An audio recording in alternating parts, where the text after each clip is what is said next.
Fat Loss Squad. We are back. We got a cool little article to dig into today. It's not an article, it's an Instagram post, but this is a super cool one, and honestly, we'll probably hop right into it. But of course, we'll hop into it after I encourage you guys to go grab your free gift down below. This is my baby. This is called the Common Kitchen Upgrades Guide. This is going to give you 15 simple swaps that you can make in your kitchen that are going to help you become healthier, reduce bloating, increase energy, and also can help you lose weight without changing literally anything except what you're putting in your grocery cart. So grab that down below. But today we're diving into a post I saw on an Instagram account called Entrepreneur Sun IG. Basically, it says this guy created the deadlift ETF, which includes only companies led by CEOs who lift weights or practice combat sports, not just cardio, which I think was a very interesting choice. It has outperformed the S&P 500 by 140% or 2.4 times over the last 4 years. Now that's pretty insane. You can see the graph here. Like, we got a jump, kind of match it, and then we got to jump again. And we go to the next page. Companies with CEOs confirmed to lift heavy weights. I can go more extensive later, but hard to find data on this, so mostly have to go by Google Images. I'm convinced Google would do better if Sundar Pichai would lift heavy weights or do Fight Sports. Deadlift ETF outperforms Google, which is crazy because Google is like one of the biggest companies out. We know what heavy physical exercise did to Zuck and Meta. Meta is up 81% over the last 12 months. Google by just 29% in the same time, barely outperforming the S&P 500 itself. Heavy exercise saves lives and companies.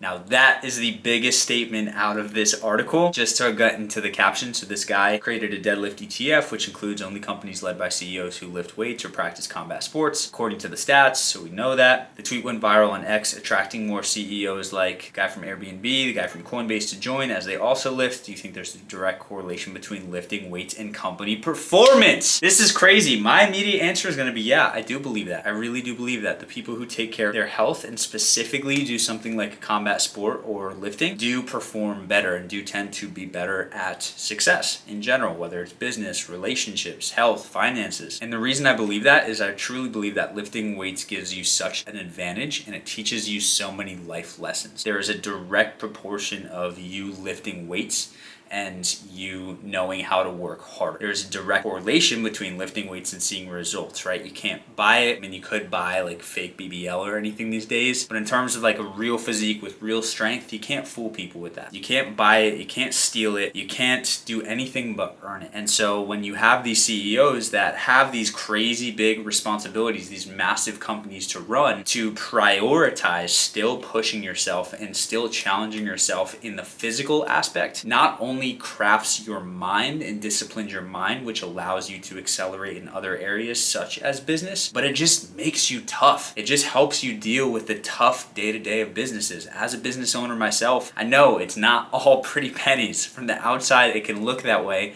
It can look like life is good. It can look like things are always going well, but there are fires to put out. There are relationship stressors within a business. There are so many different things that we have to take care of. And the best thing that we can do is craft our mind to be able to do that. And I really believe one of the most direct ways to do that is to lift weights, because you get the mental edge. You're pushing hard, you're earning results. You get the mental confidence as your body starts to change. There's like a level of pride or a chip on your shoulder that you really can't earn elsewhere. And then from the actual physical results, you have more energy, you feel more vitality, you just perform better.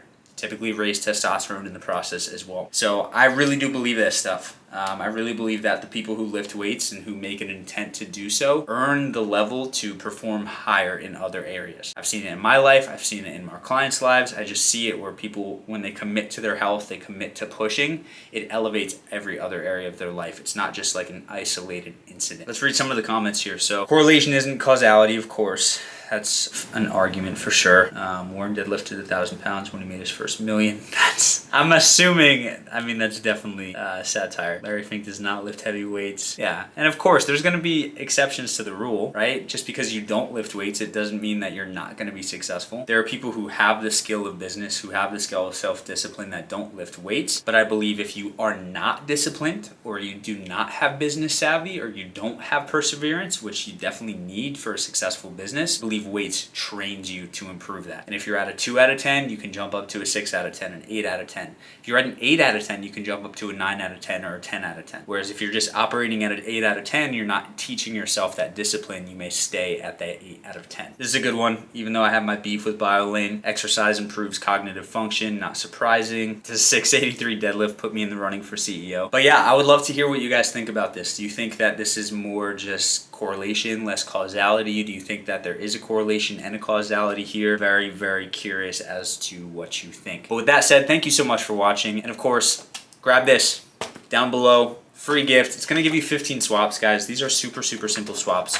I'll give you an example. If you just go from farm-raised fish to wild-caught fish, you're going to have more omega-3s, which means your inflammation is going to be reduced, your metabolism is going to be faster. If you swap from an inflammatory processed flour that spikes your appetite, spikes your blood sugar, and you swap to something that goes a little bit more better with your body, your hunger is going to be less, your cravings are going to be less, your energy is going to be better, you're probably not going to bloat as much, you're going to see a heap of other benefits. So grab that down below. It's going to give you 15 of those, and make sure you leave me a comment letting me know what you think. I appreciate you watching, of course, and as always, make sure to eat smart, move more, sleep deep, and be grateful for this moment. I'll see you in the next video.